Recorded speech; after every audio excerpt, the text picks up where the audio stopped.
What's going on, guys, and welcome back to LOI TV. Now today, as you are probably aware, the transfer window has slammed shut as of last week. So I thought today it would be a good idea to have a look at each team in the League of Ireland and ask ourselves which signing that they made was their best. If you do want to enjoy the video, please make sure to drop a like on it down below, and while you're down there, please make sure to subscribe. And without further ado, let's jump right into the video.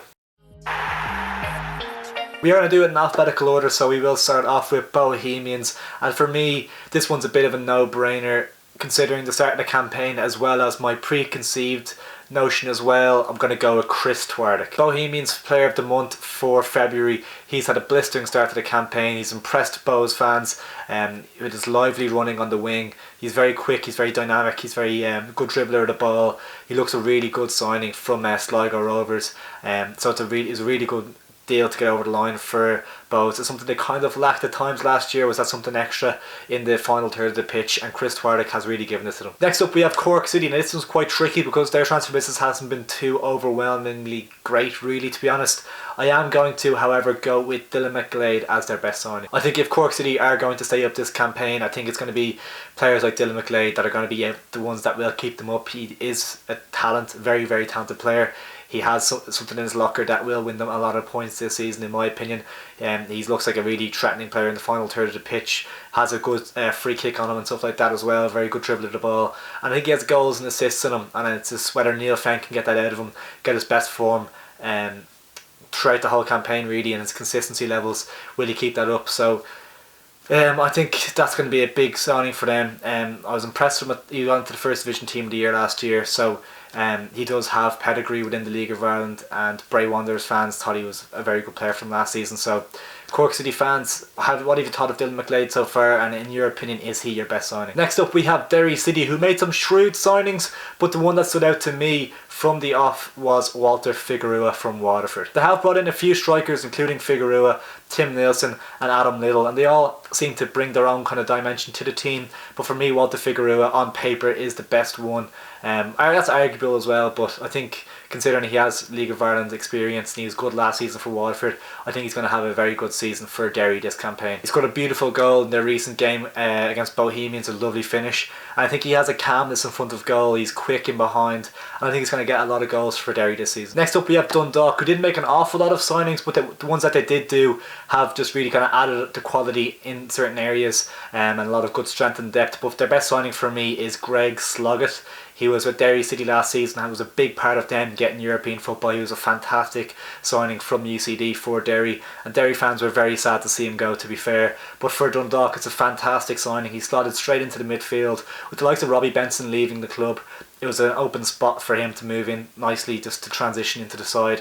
And he's had a decent start to the campaign, and I think he's going to ease his way and perform better and better week in, week out. So he's a very consistent performer. I do have a lot of time for Greg Sloggett. I think he's a good player, and I think he's going to be a fantastic signing. And Dundalk fans will look back upon the start of the season and say that they're probably the best signing. I think so anyway. Next up we have Finn Harps. So they've made a lot of signings over the winter period. They've had a big transitional phase, a lot of ins and a lot of outs. For me, their best signing is David Webster, the centre back. He's at the heart of their defence. They've had a bright start to the campaign, Finn Harps, and he's been a main part of their defensive structure that's performed so well so far this season. Him alongside the likes of Shane McElhenney and Kosovar Sadiki in a back five that they have.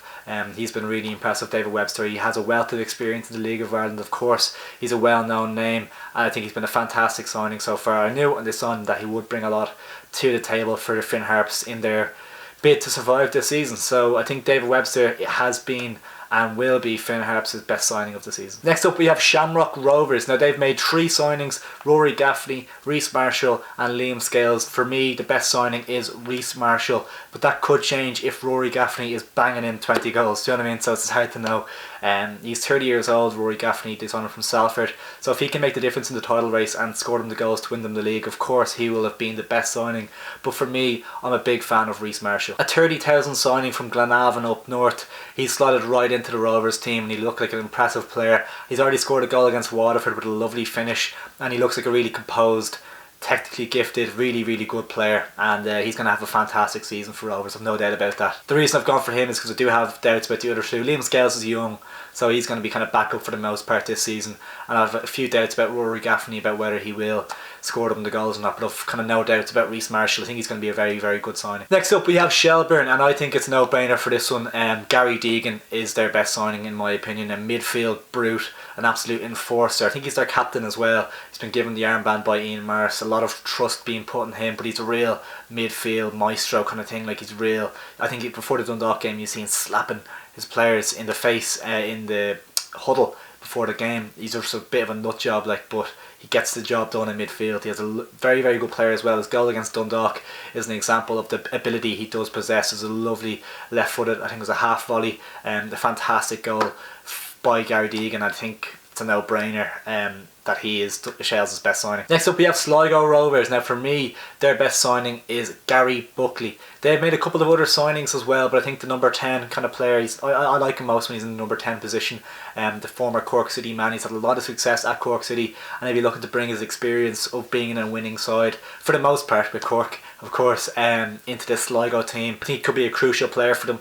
They have made some other signings. They brought an attacker in, his name has escaped me, so that's one of those ones where you just don't really know. But I think Garry Buckley, if Sligo are to have a successful season, he will have to be a big part of that, and I think he probably is their best signing in what was a bit of an underwhelming transfer period. Next up we have St Patrick's Athletic, who themselves actually went under a huge rehaul of their whole team, and a real big clear out under Stephen O'Donnell, the new manager, of course, and they've brought in a lot of good players that I've been impressed by, but it has to go to Robbie Benson, doesn't it? He's a serial winner with Dundalk, just has so much experience of playing in Europe and in cup finals and everything that he can bring to this St Pat's team, and that's going to be crucial for this season if Pats are to achieve the heights that are starting to get expected. I think Pats fans have been in mediocrity for too long, I think, and they're going to want to see some progress this season, I think, and Robbie Benson is a player that oozes class on the ball, and he's just very, very technically gifted, and he's a very, very good footballer, to be fair to him.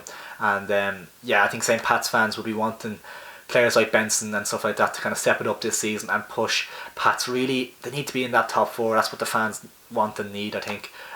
Maybe this season might be the last one of kind of progressing towards it, and then the season after they really need to attack it. So I think Robbie Benson is a safe shout, because he's going to be very good for Pats this season. I think it's a safe shout for their best signing over the transfer period. There's a few ones like Billy King and players like that, Jay McClelland and stuff like that, that we don't really know, Martin Rennie, so we don't really know how that's going to pan out too much, but I think Robbie Benson is the safe shout here. And now finally Waterford. For me, their best signing is probably Kevin O'Connor. They have brought in a lot of players once again. I do really like the look of Tyreek Wilson. Michael O'Connor will put himself about up front, but I think Kevin O'Connor is probably their best player in terms of what they brought in.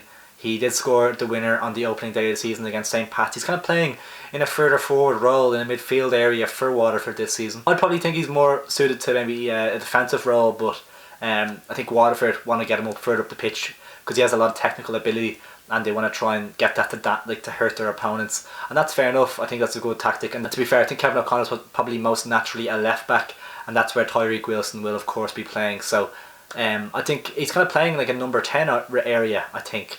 So that's an interesting one, but I think he probably is their best signing. He's on loan from Preston North End, so I think there's a bit of pressure on him to be one of their key players to lead this team kind of to a survival position at the very minimum, I think. Waterford fans, I don't think they really know what to expect out of this season, to be honest, because there is so many new players. So I think surviving for Waterford is a successful season, and out of the transfers that they've made, in my opinion, Kevin O'Connor is the best. But there you have it, guys. In my opinion, the best signing each team made in the off season. What do you guys think? Maybe you should let me know down in the comments below, and we will be back tomorrow to drop our prediction video on this weekend's fixtures, but I had something different lined up for tonight. I hope you did enjoy it, and if you did enjoy the video, please make sure to drop a like on it as well, and while you're down there you might as well subscribe. Thanks for watching, guys. Catch you in a bit.